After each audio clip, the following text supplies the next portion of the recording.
after all those years for what I had been through. Did you ever thought of me even better than ever? Well, now I am. There's no telling what I have been up to. No, there is no telling what. But you will see.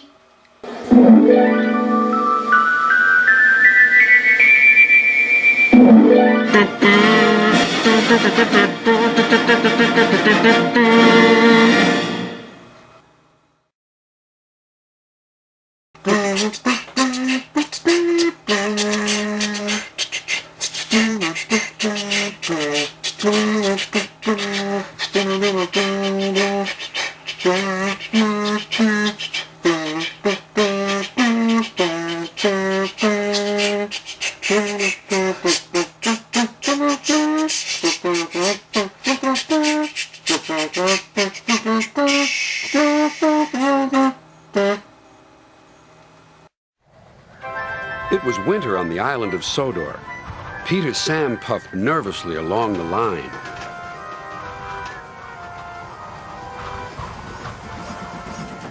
His funnel had never been the same since his accident with some cars. Now the biting wind was trying to blow it away.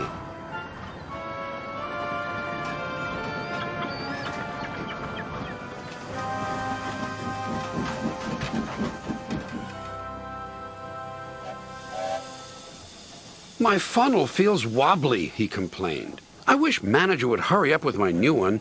He says it will be something special. You and your special funnel, laughed the other engines. They were fond of Peter Sam, but his special funnel had become quite a joke. The winter wind grew worse. The rain came too, turning hillside streams into torrents, which threatened to wash the line away.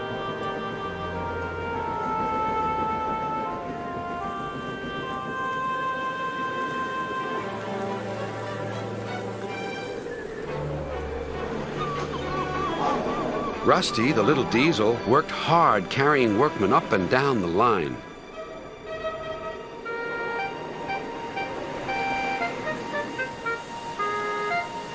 They were removing branches and leaves so water could flow away.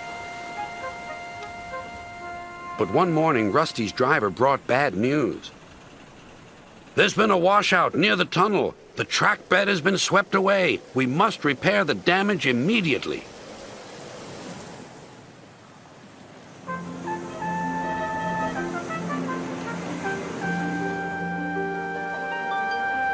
The important work took longer than expected. As days went by, the weather changed. It became frosty and much colder.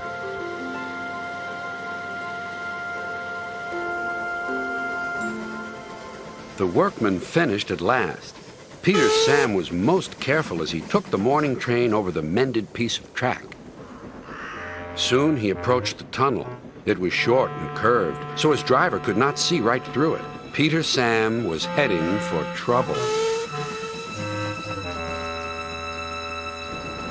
There's something hanging from the roof, shouted his driver. Peter Sam came out of the tunnel a different-looking engine. He no longer had his funnel. Here's what hit you, Peter Sam, called the conductor, and he produced a thick, cold icicle. They set off again, but without his funnel, the journey was very difficult.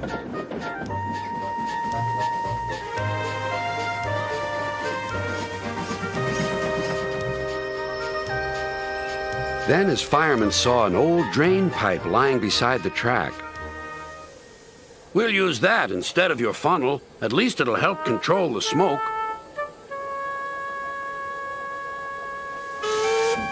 Peter Sam finished his journey with the drain pipe wired to his boiler.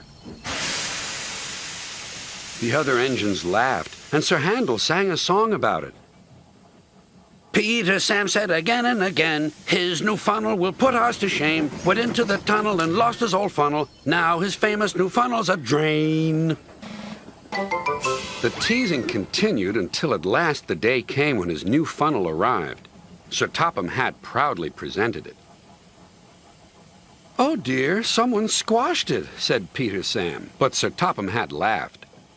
Don't worry, Peter Sam. This funnel is something special indeed. You'll soon see. Peter Sam's new funnel had special pipes which made puffing much easier. I feel stronger than ever before, he hummed. Even Sir Handel was impressed. I can't understand it. Peter Sam just seems to stroll along the line. He makes work look so easy. The engines don't laugh at Peter Sam's funnel now. They wish they had one like it.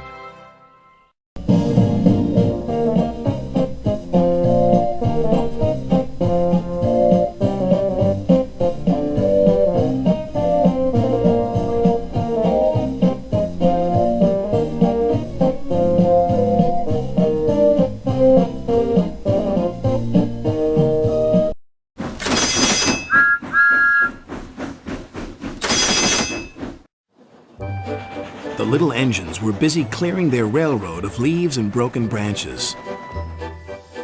Peter Sam and Rusty often worked together.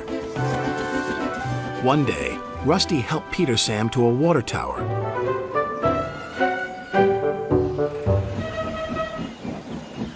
Peter Sam felt much better after his long drink, but the freight cars were bored. Let's break away. Their loads were heavy and the couplings old. One snapped.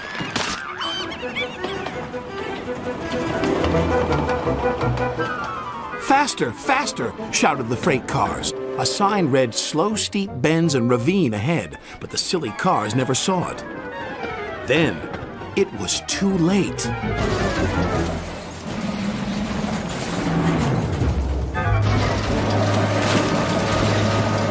Peter Sam arrived at the scene of the disaster.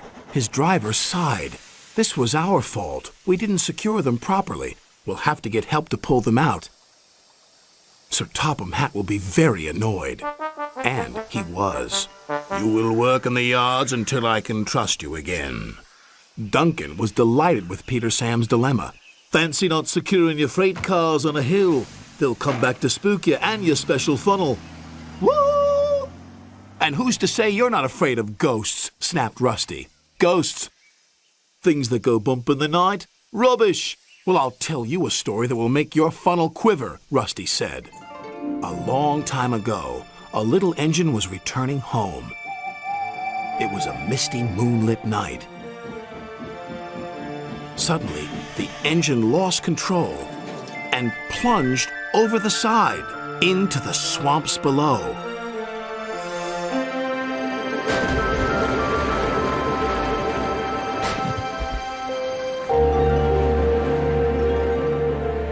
He was never found again. But many a workman will tell you that when the moon is full, they have seen the little engine trying to get home. But he never reaches the other side. So what do you think of that, Duncan? Rubbish, replied Duncan. Never mind him, Peter Sam. He'd be frightened if he really saw a ghost. This gave Peter Sam's driver an idea. Let's play a trick on Duncan. The next day, he spoke to Duncan's driver and fireman, who agreed. We'll do it tonight. Duncan had to take coal cars to the slate mines and then bring cars back. Duncan's driver decided as part of the plan to cross the old iron bridge. Haunted bridge. Rubbish, snorted Duncan. It's as tame as a pet rabbit. But all the same, he kept thinking about Rusty's story. When dusk fell, he was keen to leave. If we don't go now, Skarloey will take my favorite place in the sheds. We have to collect our cars first, his driver replied. He could see their plan was working because Duncan was nervous. When night fell, they set off. The mists were rising around the old iron bridge. Duncan whistled, and the sound echoed everywhere.